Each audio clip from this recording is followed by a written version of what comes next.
Welcome to the Deep Dive. Today, we're jumping into something pretty fascinating.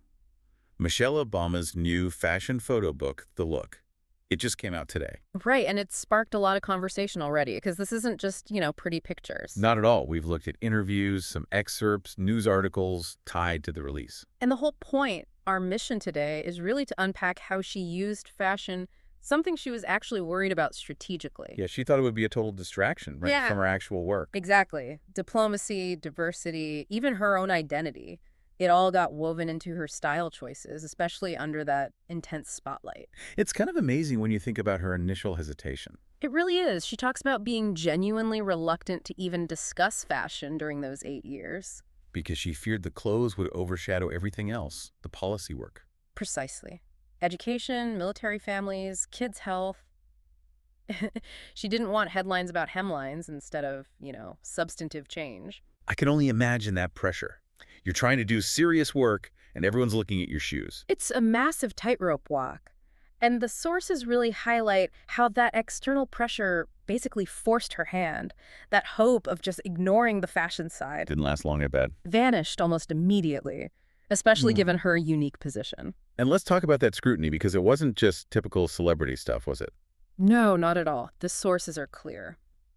As the first Black First Lady, the level of examination was intense and often, frankly, rooted in bias. Every single choice dissected. Every hairstyle, every outfit, it was all loaded with meaning, often viewed through a racial lens, which made her image incredibly symbolic right from the start. And she felt she had to actively push back against certain labels early on. Yeah, particularly during the campaign and the first term, she mentioned feeling targeted with words like angry or shrew, even accused of demeaning my husband. She saw it as an attempt to strip away her femininity. So the countermove had to be, well, emphasizing that very aspect, Right. proving she wasn't that caricature. So that famous, approachable, high-low style, Yeah.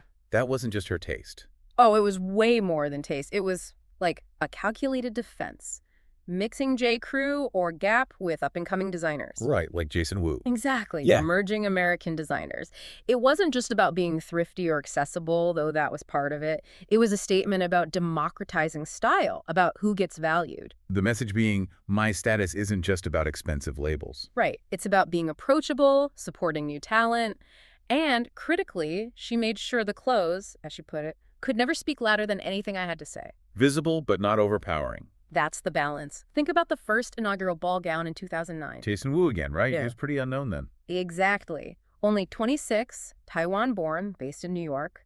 Choosing him over some established fashion powerhouse sent a huge message, quietly. What was the message? That American talent is diverse, it's broad, it's young. It really marked that shift, didn't it? From fashion as defense to fashion as, well, advocacy. Yeah, it seems she really leaned into it then, realized the power she had. She did. She had this incredible global stage, and she figured, okay, if everyone's looking at my clothes anyway, let's make these choices mean something. To talk about her values. Yeah, she explicitly said she wanted to talk about inclusion, diversity, opening up opportunities. And the way she chose designers became really specific. Oh, very intentional. You see the pattern. Young designers, women designers, and importantly, as you mentioned, immigrant American designers. It's like she was curating a story through her wardrobe. That's a great way to put it. She was telling a particular American story. Her point was that excellence isn't about your background, your skin color, gender, orientation, none of that. It's just about talent.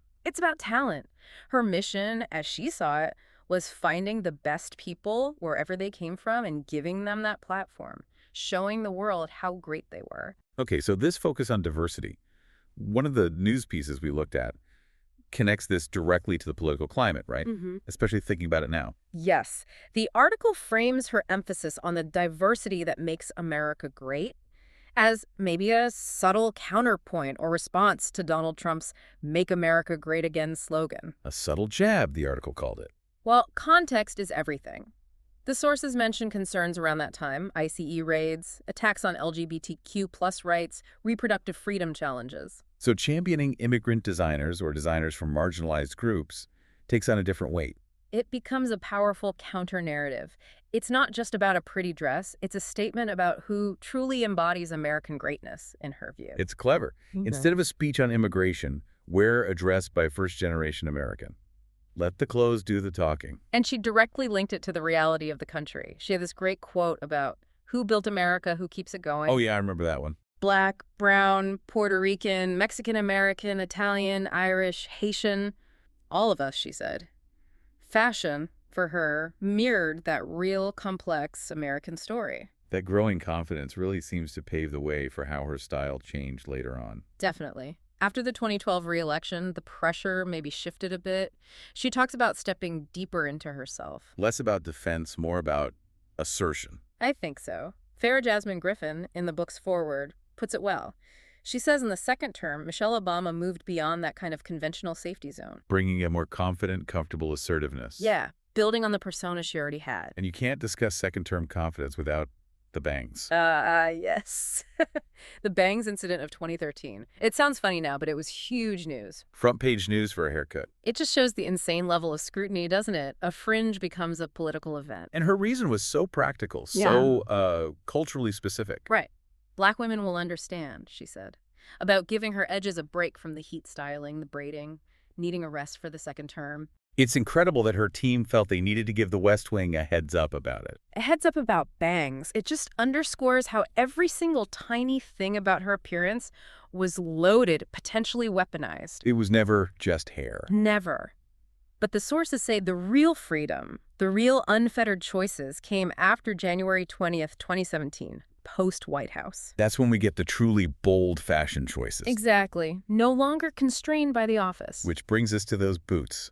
The Balenciaga boots. Oh, the sparkly thigh-high ones. On her book tour with Sarah Jessica Parker. Iconic.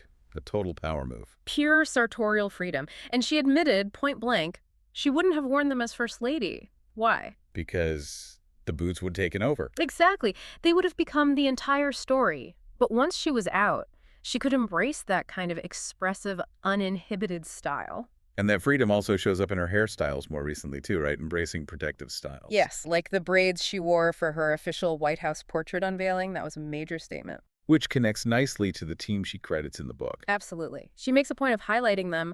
Her stylist, Meredith Koop, makeup artist Carl Ray, hairstylists Yen Damtu, Johnny Wright, and Jerry Radway. She calls them family. Says they come for Thanksgiving. It shows that deep connection. And they understood the cultural significance of the looks they were creating. Like Yen Damtu, the hairstylist. Oh. Her comments about black hair were really powerful. Aren't they? She hopes the book makes people think about those deep cultural norms and how black hair is judged against beauty standards that, frankly, were never designed to include us. That hits hard. Assimilation versus authenticity. And Jerry Radway, the braider, echoed that, saying protective styles send a message of confidence. That it's okay to show up in the world as your natural self and just be. It feels like it brings her journey full circle, from that initial caution to this place of real self-possession. And now, at 61, her definition of beauty seems much more internal. Yeah, she talks about it being based on how she feels, taking care of herself, feeling strong. She mentions loving tennis, being outside. That internal strength radiating outward. That seems to be the idea, which fuels those bolder choices now. And ultimately, she hopes the book brings people joy, reflection, and inspiration. I think that sums it up. She took something potentially damaging the focus on her fashion and turned it into this really complex, effective language, political, cultural. She didn't just endure the scrutiny, she mastered it, blending the external demands with her own authentic voice. It's quite a legacy. So for you listening, as you maybe look through the look or just think about this, here's a final thought. How much does all this focus on appearance really shape how we see leaders? And these kinds of strategic choices, like Michelle Obama made the designers, the high-low mix, are they sort of a necessary toll? A cost of entry, maybe, for marginalized voices trying to gain power? Or do these choices actually help push things forward? Do they help make diverse identities more accepted, more celebrated in the mainstream? Is strategic assimilation the path, or does it hold things back? It's definitely something to chew on. A really fascinating question to leave people with. Absolutely. And that brings us to the end of this deep dive. Thanks for joining us. See you next time.